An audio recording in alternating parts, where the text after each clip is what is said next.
तो हम स्टार्ट करते हैं मैन्योर एंड फर्टिलाइजर से। They are the important sources of nutrients which are added to the soil for the healthy growth of plant. Manure और fertiliser जो हैं ये इंपॉर्टेंट सोर्सेज होते हैं न्यूट्रिएंट्स के, जिन्हें सॉइल में ऐड किया जाता है प्लांट्स की हेल्दी ग्रोथ के लिए। फार्मर्स इन्हें सॉइल में ऐड करते हैं सॉइल की प्रोडक्टिविटी को इंप्रूव करने के लिए, फर्टिलिटी को इंक्रीज करने के लिए, सॉइल में न्यूट्रिएंट्स इंक्रीज करने के लिए और प्लांट की हेल्दी ग्रोथ के लिए। अब वैसे तो सॉइल जो है वो न्यूट्रिएंट्स प्रोवाइड करती है प्लांट्स को, बट कुछ एरियाज में ऐसा होता है कि फार्मर्स जो है वो कॉन्टिन्यूसली क्रॉप्स को कल्टीवेट करते रहते हैं सेम फील्ड पे, एक के बाद दूसरी क्रॉप, दूसरी के बाद तीसरी, तीसरे के बाद चौथी। तो जो फील्ड है वो कभी भी अनकल्टिवेटेड नहीं रहती है। तो कॉन्टिन्यूसली क्रॉप्स ग्रो करने की वजह से सॉइल की जो प्रोडक्टिविटी है वो डिक्रीज हो जाती है, सॉइल जो है वो पुअर हो जाती है न्यूट्रिएंट्स में। तो इसलिए जो फार्मर्स हैं मैन्योर्स और फर्टिलाइजर्स को ऐड करते हैं सॉइल में कि जो प्रोडक्टिविटी है सॉइल की उसे रिस्टोर किया जा सके, न्यूट्रिएंट्स को इंक्रीज किया जा सके और जो सॉइल की फर्टिलिटी है उसको भी इंप्रूव किया जा सके। तो अब हमने ये देख लिया कि फार्मर जो है वो मैन्योर और फर्टिलाइजर्स सॉइल में ऐड क्यों करते हैं। अब आगे हम देखते हैं मैन्योर के बारे में। तो अब हम देखते हैं मैन्योर के बारे में। मैन्योर क्या है? It is an organic substance obtain from the decomposition of plant and animal waste. Manure जो है वो ऑर्गेनिक सब्सटेंस होता है। ऑर्गेनिक का मतलब क्या हुआ कि जो नेचुरली ऑब्टेन हो सकता है, और ये ऑब्टेन कैसे होता है? प्लांट और एनिमल वेस्ट के डिकम्पोजिशन से। तो बेसिकली फार्मर्स इसे प्रिपेयर कैसे करते हैं? फार्मर्स क्या करते हैं कि जो भी एनिमल्स और प्लांट का वेस्ट होता है वो इसे डंप कर देते हैं किसी पिट्स में। पिट्स का मतलब क्या हुआ? खड्डों में या फिर किसी ओपन एरिया में, और इसको तब तक वहां रखते हैं जब तक ये वेस्ट जो है डिकम्पोज नहीं हो जाता। और डिकम्पोजिशन कौन करता है? Micro organisms. तो जो डिकम्पोज मैटर रिसीव होता है उसे हम कहते हैं मैन्योर या फिर ऑर्गेनिक मैन्योर। और जब मैन्योर को फार्मर सॉइल में ऐड करते हैं तो उस प्रोसेस को हम क्या बोलते हैं? मैन्योरिंग। तो मैन्योर क्या होता है ये हमने देख लिया। अब आगे हम देखते हैं मैन्योर के एडवांटेजेस। बट उससे पहले अगर आप मेरे चैनल पे पहली बार आए हैं तो प्लीज मेरे चैनल को सब्सक्राइब कर लीजिए। अब आगे हम देखते हैं advantages of manure. Thanks this advantages of manure. अब हम देखते हैं मैन्योर के एडवांटेजेस। मैन्योर जो है वो सॉइल की वाटर होल्डिंग कैपेसिटी को इंक्रीज कर देता है, सॉइल को पोरस कर देता है, होल्स कर देता है, जिससे जो गैसेज हैं वो इजीली एक्सचेंज हो सके। सॉइल की फर्टिलिटी को इंप्रूव करता है, सॉइल के टेक्सचर को इंप्रूव करता है, सॉइल की प्रोडक्टिविटी को रिस्टोर करता है, न्यूट्रिएंट्स को इंक्रीज करता है, और इवन जो माइक्रोब्स होते हैं सॉइल में उसको भी इंक्रीज कर देता है। अब ये जो माइक्रोब्स होते हैं ये तो फार्मर्स के फ्रेंड होते हैं, जो फार्मर्स की हेल्प करते हैं एग्रीकल्चर प्रोसेस में। तो ये थे एडवांटेजेस ऑफ मैन्योर। अब आगे हम देखते हैं फर्टिलाइजर्स के बारे में। तो अब हम देखते हैं फर्टिलाइजर्स के बारे में। Fertilisers are chemicals which are rich in nutrients such as nitrogen, potassium and phosphorus. Fertilisers जो हैं वो केमिकल सब्सटेंसेस होते हैं जो कि रिच होते हैं न्यूट्रिएंट्स में, nutrients like nitrogen, potassium and phosphorus. But ये इनऑर्गेनिक होते हैं, ये मैनमेड होते हैं, इन्हें फैक्ट्रीज में प्रिपेयर किया जाता है। कुछ एग्जांपल्स हम देख लेते हैं फर्टिलाइजर्स के, जैसे urea, potash, ammonium sulphate, NPK, nitrogen, phosphorus, potassium. तो ये थे फर्टिलाइजर्स। अब आगे हम देखते हैं फर्टिलाइजर्स के एडवांटेजेस एंड डिसएडवांटेजेस। बट उससे पहले अगर आपको मेरी वीडियो पसंद आ रही है तो इसे लाइक कर दीजिए। अब आगे हम देखते हैं advantages and disadvantages of fertilizers. Advantages and disadvantages of fertilizers. तो पहले हम देखते हैं एडवांटेजेस।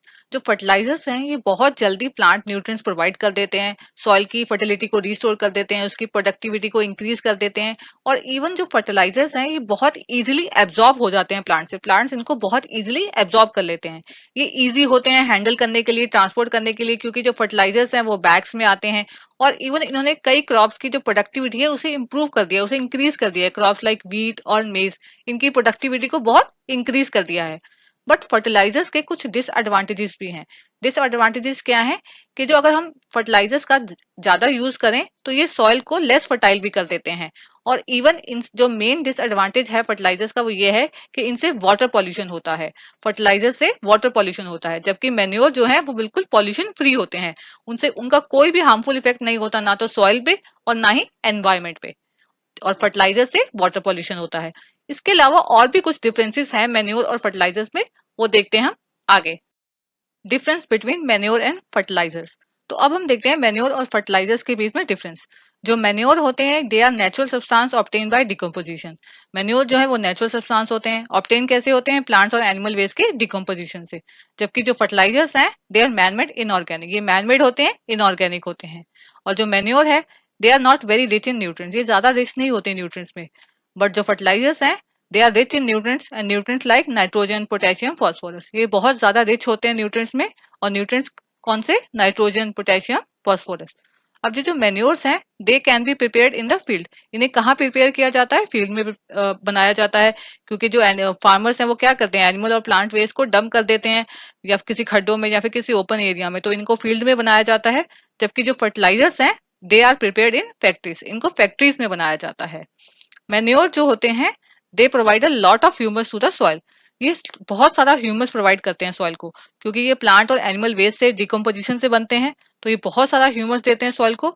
जबकि जो फर्टिलाइजर्स हैं they does not provide any humus to the soil. ये कुछ भी ह्यूमस नहीं देते हैं सॉइल को, क्योंकि ये मैन मेड है, इनऑर्गेनिक होते हैं। अब जो मैन्योर हैं they are slowly absorb by plants. ये बहुत स्लोली एब्जॉर्ब होते हैं प्लांट से।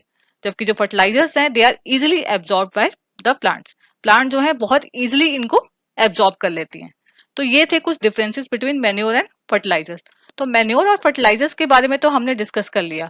अब आगे हम एक ऐसी प्रैक्टिस के बारे में देखते हैं जो बिल्कुल नेचुरल प्रैक्टिस है, जिसे नेचुरल प्रैक्टिस से हम सॉइल के न्यूट्रिएंट्स को इंक्रीज कर सकते हैं।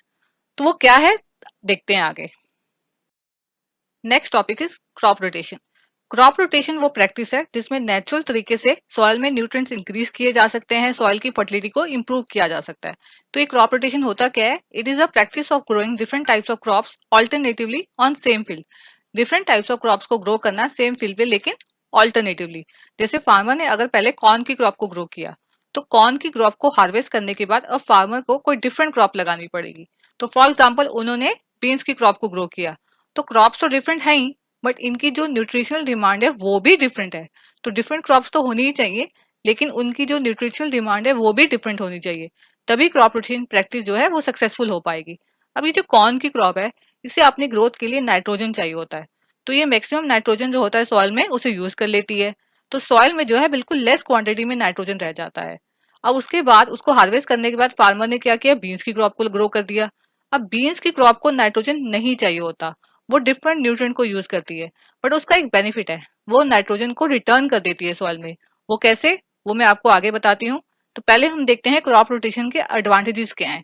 इसके एडवांटेजेस क्या हैं कि ये सॉइल की फर्टिलिटी को इंप्रूव करता है, इंक्रीज करता है, सॉइल में न्यूट्रिएंट्स को इंक्रीज करता है और क्रॉप की यील्ड को भी इंक्रीज करता है। तो क्रॉप रोटेशन क्या होता है ये हमने देख लिया। अब आगे हम देखते हैं क्रॉप रोटेशन का एग्जाम्पल। तो अब हम देखते हैं क्रॉप रोटेशन का एक एग्जाम्पल। अब नॉर्थ इंडिया में फार्मर्स क्या करते हैं कि पहले वो लेग्यूम्स, लेग्यूम्स क्या होते हैं, जो लेग्यूमिनस प्लांट की फैमिली से बिलोंग करते हैं, जैसे पीस, बीन्स, ग्राम्स, पल्सेस, इनको एक सीजन में ग्रो करते हैं और नेक्स्ट सीजन में वीट को ग्रो करते हैं। बट वो ऐसा क्यों करते हैं? क्योंकि लेग्यूमिनस प्लांट्स होते हैं, उनके रूट्स के नोड्यूल्स में एक स्पेशल टाइप का बैक्टीरिया होता है जिसे कहते हैं राइजोबियम। अब ये बैक्टीरिया क्या करता है कि वो एटमॉस्फेरिक नाइट्रोजन को फिक्स कर देता है और उसे कन्वर्ट कर देता है नाइट्रोजन कंपाउंड में और सॉइल में ऐड कर देता है। तो इसीलिए जो फार्मर्स हैं पहले इन्हें ग्रो करते हैं एक सीजन पे और नेक्स्ट सीजन में वीट को ग्रो करते हैं, क्योंकि वीट को अपने ग्रोथ के लिए नाइट्रोजन चाहिए होता है और जो नाइट्रोजन की कमी ना हो, तो इसलिए पहले वो लेग्यूमिनस प्लांट की फैमिली में से किसी क्रॉप को ग्रो करते हैं कि नाइट्रोजन जो है सॉइल में आ जाए। अब जो पहले एग्जाम्पल मैंने आपको लिया था कॉर्न और बीन्स वाला, उसमें भी यही था। अब कॉर्न की क्रॉप क्या करती है, वो नाइट्रोजन यूज कर लेती है, तो सॉइल में जो है बिल्कुल लेस क्वांटिटी में नाइट्रोजन रह जाता है। अब उसके बाद फार्मर ने क्या किया, बीन्स की क्रॉप को लगाया। अब बीन्स को नाइट्रोजन तो नहीं चाहिए, बट वो नाइट्रोजन को रिटर्न कर देती है सॉइल में। कैसे? क्योंकि उसकी रूट्स में क्या है, उसकी रूट्स में राइजोबियम बैक्टीरिया है जो एटमॉस्फेरिक नाइट्रोजन को फिक्स कर देता है और उसे कन्वर्ट कर देता है नाइट्रोजन कंपाउंड में और सॉइल में ऐड कर देता है। तो इस तरह से जो है नाइट्रोजन सॉइल में वापस आ जाती है। तो अब उसको हार्वेस्ट करने के बाद फार्मर क्या कर सकता है, कोई ऐसी क्रॉप लगा सकते हैं जिसको नाइट्रोजन की रिक्वायरमेंट हो, फिर उसको हार्वेस्ट करने के बाद वो वापस लेग्यूमिनस प्लांट की फैमिली में से किसी क्रॉप को ग्रो कर सकते हैं। तो इस तरह से जो है क्रॉप रोटेशन जो है प्रैक्टिस की जाती है। तो ये हमारा कंप्लीट हो गया क्रॉप रोटेशन।